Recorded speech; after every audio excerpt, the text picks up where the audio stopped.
The start of the week is J.K. Dobbins. I went back and looked the first time I mentioned him in the waiver wire column, and I remember there was a little skepticism about what kind of impact he would make when he came back. And what I wrote in the Week 13 column at the time was what you want him for is the Cleveland and the Atlanta game, and hopefully he's back before then and looking like J.K. Dobbins. And we got it a week earlier because he came back for Pittsburgh and was fantastic. And then he was great against the Browns as well. So he's got a 145 yards rushing in the two games. Excuse me, 245 yards rushing in the two games. One touchdown. Clearly, he's not going to work in the passing game. The Lamar Jackson injury could sway how this goes for him to, I think, maybe the ceiling. But looking at this Falcons defense, they've given up 8 games with, I think it's 18 or more PPR points to running backs on the season. I'll get it just to be accurate here. In any event, he's going to probably rush for 100 yards. He's going to probably have a chance to score. I think he'll catch maybe a pass or two, depending on how things go. And I think he's got top 10 upside if he scores based on what he looked like last week. So excited about J.K. Dobbins again, looking at this matchup and how it was going to unfold for him. And a running back has had 17 or more carries against the Falcons in 5 straight games. Get that from Dobbins. That'd be great. Obviously, Gus Edwards is a factor as well. Heath, I don't think you're quite as high on Dobbins, right? I've got him around 15, I think, 17. Oh, yeah, 17. Full PPR? Yeah, Jamie and Dave have him 12th. You have him 17th. I mean, I get it, right? It's, I'm sorry, I don't mean to, say this in a mean way, Jamie, but after you went with Pacheco last week, very similar profile, not as good as Dobbins. I don't think there's a McKinnon behind Dobbins last time I checked, though. Well, there's an Edwards, though. Right? Yeah, I mean, look, he's going to get his work. I think the fact that they ran for 200 yards as a team and scored 3 points last week is a little frustrating, I'm sure, on their end. And weather, I think, will play a factor in this. I do think if Lamar Jackson returns, that will help as well. So still something to keep an eye on. But this is a little bit better spot for him, I think, than what they were last week. All right, Heath, who do you love? Pacheco fumbled. He was frustrating.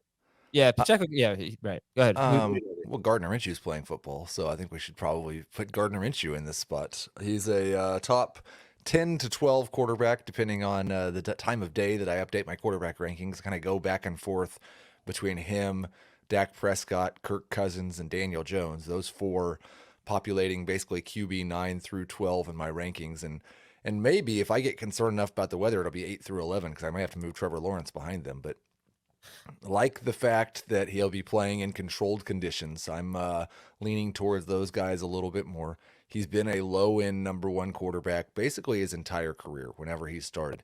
And those games have been played with far worse weapons than A.J. Brown, Devontae Smith, Dallas Goedert. We saw him in this system with the starters one time last year. He scored 22.8 fantasy points. He played another meaningless game with some backups, but we're not going to – I think he had 18 in that one. Very, very solid quarterback, outstanding surrounding cast. I think he has a chance to deliver fantasy victories, and I'll be going up against him in the IDP league, unfortunately. Are you sure? Well, I don't know if you will. Are you sure that he was a low-end number 1 quarterback? 10 to 14. Because I don't think he was.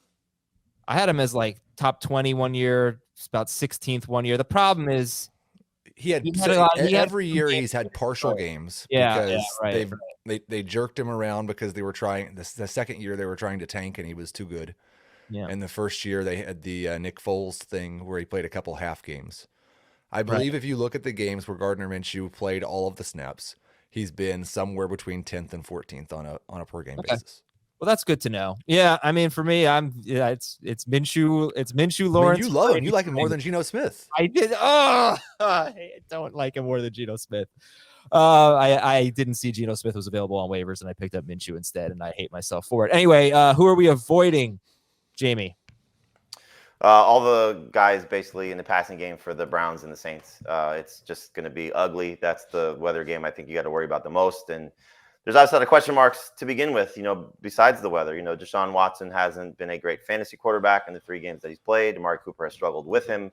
I don't want to trust Donovan Peoples-Jones in the weather. And then the other side, Chris Olave's, struggling right now, dealing with an injury on top of it that he's missed practice. And so I think when it comes to the running backs this game, I'm fine with them as long as obviously Nick Chubb plays. But in regards to Watson, Cooper, Peoples-Jones, Njoku, and Olave, and even Jawan Johnson now as a streamer, I would try to avoid them if you can. I actually like Taysom Hill, maybe not significantly better than Johnson, but better than Johnson now because I think he's going to have a big opportunity to run the ball in this matchup. See, they do have 2 starting tight ends. How about that? After all, No, they have one. Oh, just one. Okay. Heath, who do you want to avoid this week? Yeah, I had to amend that Saints conversation when I realized they were going to be playing in the, what are they calling it? Bomb cyclone? Yeah. I believe. A bomb cyclone. That does not sound good. I agree with everything Jamie said. I'm completely staying away from Marquise Brown. I'd like to stay away from DeAndre Hopkins, but he's just too good. And so he's still a high end or low end number 1, high end number 2.